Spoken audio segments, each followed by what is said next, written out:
Hidup kita dalam dunia ni nak kena kerja 3 perkara. Yang pertama, kerjalah hidayah. Kerja hidayah supaya dapat beza benda baik dan benda buruk. Bahaya kita kalau kita layan benda-benda buruk dan benda tu jadi okey kat kita.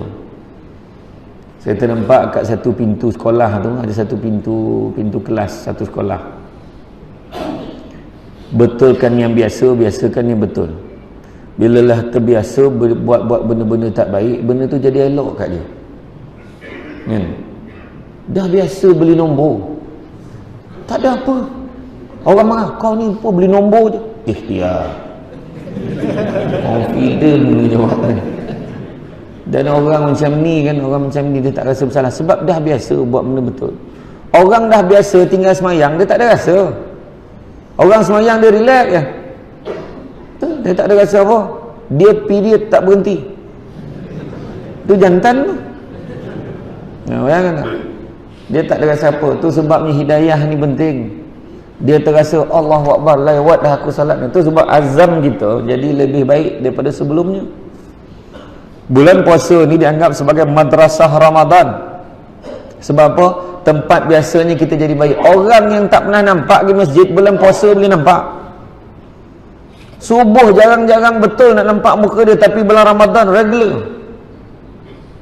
Kalau orang tu sebelum puasa perangai tak elok, bulan puasa perangai dia elok, mana confirm salah setan. Sebab setan kena ikut kan bulan Ramadan, itu yang elok perangai tu. Kalau bulan puasa sebelum puasa perangai tak elok, bulan Ramadan pun tak elok, sama aja. Jangan salahkan setan. Maknanya sama aja, setan ada tak ada sama. Sebelum puasa perangai dia elok, bulan Ramadan jadi tak elok, maknanya dia ketua pada setan tu. Macam tu. Kalau ada macam tu lah, tapi jarang lah. Yang ketiga tu jarang. Tak ada, maybe memang ada lah, tapi jarang lah. Tapi tu keadaannya. Dapat beza benda buruk, benda baik, hidayah. Minta, ya Allah, berikanlah aku kekuatan, ya Allah. Kalau kita dapat pergi masjid, jangan belagak dengan orang tak pergi masjid. Doa lah kita, ya Allah, kau kurniakanlah istiqamah dalam diriku ini, ya Allah, supaya aku terus-terusan pergi ke masjid, ya Allah. Mudah-mudahan aku sentiasa merasa kelazatan beribadah kepadamu, ya Allah. Aku seronok datang ke rumahmu ini, ya Allah. Macam tu. Jangan kita sini, dia tak pergi masjid, neraka tu. Jangan cakap. Kita tak tahu. Kadang-kadang orang tu nak pergi masjid, tetapi dia kesibukan tugas dia. Mungkin dia bertugas waktu dia tak tentu. Kadang kalau boleh dia datang, dia semayang, bukan tak semayang, kita tak nampak. Kita tak tahu. Kadang kita nampak kan, kita tengah ambil wuduk, tiba-tiba turun seorang perempuan daripada bas, rambut perang, pakai seksi, kita pun, neraka lah tu, neraka lah tu. Jangan cakap. Orang perempuan tu pula masuk dalam rumah. Masuk dalam rumah, tiba-tiba dia buka TV satu, ceramah agama.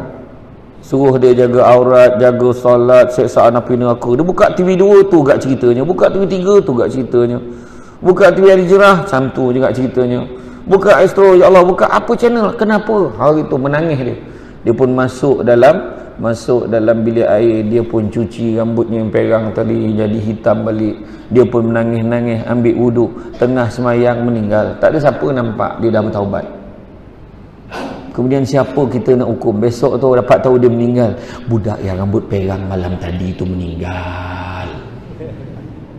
Mulalah cakap, confirm neraka. Siapa kita? Siapa kita nak judge orang? Kan? Orang yang tak pergi masjid lebih lagi lah, jangan cakap orang yang pergi masjid. Pergi masjid tapi bukannya elok perangai. Jangan cakap. Orang pergi masjid belum tentu lagi elok perangai, tapi ada harapan elok. Betul kan? Teruk-teruk, jahat-jahat orang pergi masjid. Imam doa, tak pernah lagi imam doakan, ya Allah, kau berkatilah kehidupan aku dan makmum yang hadir saja. Yang tak datang tu tak payah. Tak pernah imam doanya tu. Tak pernah. Imam doa semua jama'i kan? Muslimin wal muslimat, mukminin wal mukminat, al ahya'i minhum wal amwat, untuk semua sekali doa. Jangan cakap lagi masjid belum tentu lagi elok dia. Memang betul belum tentu elok, tapi ada harapan elok menuju kepada kebaikan. Orang pergi disko memang belum tentu lagi jahat, tapi ada harapan tak elok. Belum pernah lagi orang pergi disko tu, berhenti isyak dulu, belum pernah. Belum pernah lagi. Belum pernah. Itu keadaan yang hakikat yang kena terima, kan? Hidayah. Buat kita minta kepada Allah Ta'ala supaya kita ni buat baik, supaya rasa seronok buat kebaikan. Tu pertama. Yang kedua, nak minta apa? Mintalah maghfirah, minta keampunan daripada Allah Subhanahu Wa Ta'ala. Minta ampun banyak-banyak. Ya Allah, aku banyak salah, aku banyak dosa, ya Allah. Lepas alhamdulillah alamin, keluar masjid buat dosa lagi. Allahu Akbar, apalah mulut aku ni cerita pasal orang, ya Allah. Sibuk dia pasal haji yang umur 65 tahun tu dapat kahwin dengan orang umur 25 tahun. Haji tu dah lama hidup seorang, dapat kahwin dengan umur 25 tahun. Ini satu rezeki. Kita kena terima hakikat. Orang lelaki biasanya okey, orang perempuan. Bukan perempuan sinilah, tempat lain. Orang perempuan kalau dengar cerita, dengarnya haji tu yang umur 65 tahun tu dapat kahwin bini umur 25. Berbisik ni. Cuba positif, alhamdulillah dia pun dah lama hidup seorang, dapat dia isteri yang tegap boleh jaga dia. Macam tu. Alhamdulillah dah jodoh. Macam tu. Alhamdulillah mudah-mudahan bahagia dia dunia dan di akhirat. Macam tu. Aku dengar dia dah kahwin weh, bini dia umur 25. Malam pertama mati tu. La ilaha illallah. Kita ni kadang, kita kalau dengki dengan orang, marah kita tak dapat, jangan kita cakap orang macam tu. Kan? Itu dia keadaan dia. Kan? Makna kata kita minta ampun, bercakap pasal orang dosa. Tadi pun dah dibacakan hadis, imam bacakan tadi kan.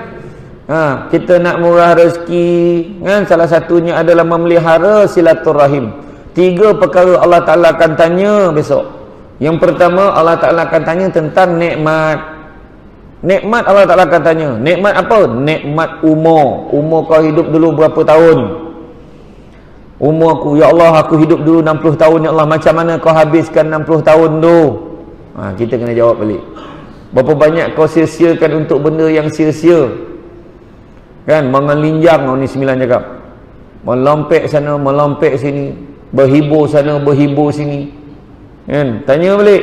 Semak balik. Yang kedua, Allah Ta'ala akan tanya dari segi nikmat muda. Kau muda dulu kau gunakan untuk apa? Ya Allah, aku muda-muda dulu banyak lepak-lepak. Aku muda-muda dulu banyak main-main, ya Allah. Bila kau start ni pergi masjid, umur aku 40 pergi masjid, ya Allah. 40 pergi masjid. Tak apalah. Kan? Ada tak kau datang majlis ilmu? Ada, ya Allah, aku pergi jugalah ceramah-ceramah tu aku pergi, ya Allah. Walaupun sandar kat dinding ni, contoh. Saya tak cakap tak salah, ada sandar lah. Tak payah beralih, ni contoh. Kan? Kono juga kita ni kita tak salah pun. Kan? Jadi kadang dia dah booking. Ni tempat gua. Lu jangan kacau tempat gua. Kan? Allah Ta'ala tanya, kau dengar tak? Dengar. Kau manfaatkan tak? Amalkan tak? InsyaAllah aku amalkan, ya Allah. Kau sebar panjangan pada yang lain tak? Ya, aku sebarkan.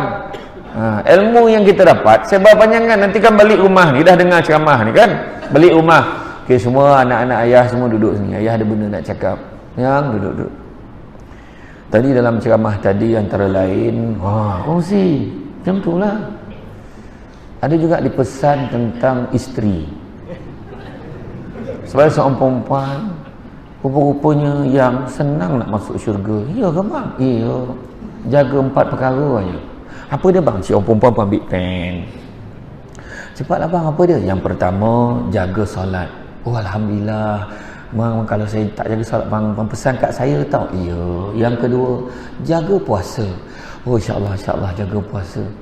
Yang ketiga, jaga maruah diri dan maruah suami. Oh, maruah diri maksudnya bang? Ialah jangan malukan diri kita. Jangan jatuhkan maruah kita sebagai seorang muslimah. Jangan malukan suami kita. Kalau orang kutuk suami kita, jangan kita tambah-tambah pula. Aku dengar suami kau tak kerja pemalas aku tengok suami kau. Tak adalah. Dia sebenarnya bukan apa penat. Dia time orang tidur baru dia start kerja. Dulu. Aku dengar suami kau tak kerja, memang menyusahkan orang itu, hidup tak ada guna jadi manusia. Mayang itu cakap. Nah, jangan. Begitu juga jangan jatuhkan marah dua marah suami. Dan yang keempatnya, taat kepada perintah suami. Oh, dan kalau keempat-empat ni dijaga, Nabi kata, maka masuklah orang perempuan itu ke dalam syurga mengikut mana-mana pintu, mengikut pilihan hatinya. Oh, macam tu bang? Ya. Dan it happens to be. Oh, mak cakap orang putih. Dan hakikatnya orang perempuan nombor 4 tu yang paling payah sekali. Taat perintah suami. Rugi orang perempuan. Orang perempuan boleh masuk syurga ikut mana-mana pintu, mengikut pilihan hati kamu. Jaga empat-empat tu, termasuklah yang keempat. Mulai hari ini orang perempuan taatlah segala perintah suami. Faham? Kalau suami suruh sign. Faham? Tak, sign tu kadang dia nak transferkan harta dia kat kita. Kan, lepas tu penama KWSP, yang kedua letak nama kita. Itu tanda kasih sayang. Cuba jangan sangka buruk bulan Ramadan ni, boleh? Sebut sign, orang lelaki bukan main, gelak kau kan? Iya tak, ni contoh. Jadi makna kata kita sebar panjangkan kepada yang lain. Tu nikmat muda.